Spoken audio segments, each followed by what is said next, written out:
Part 2 of the SSS Pulsar.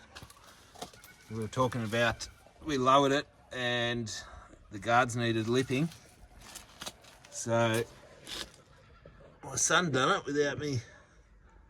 He borrowed a Big A, who was in the last vid, had a proper roller, which bolts to your wheels here, proper guard lip roller.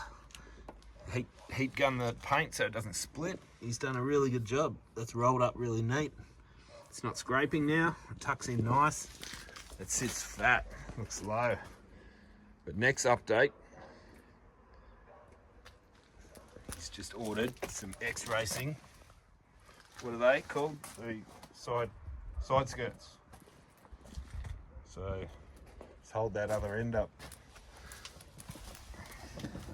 Got to take the front mud flap off so we can't quite get it in position. Come my way a little bit.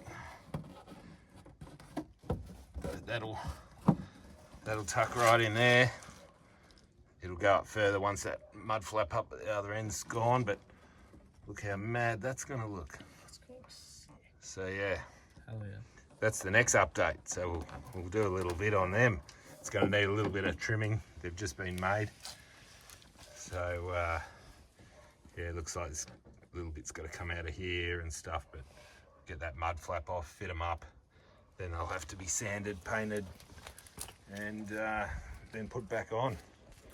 But yeah, it's a tough little car now. All right, we'll make another one with the next update.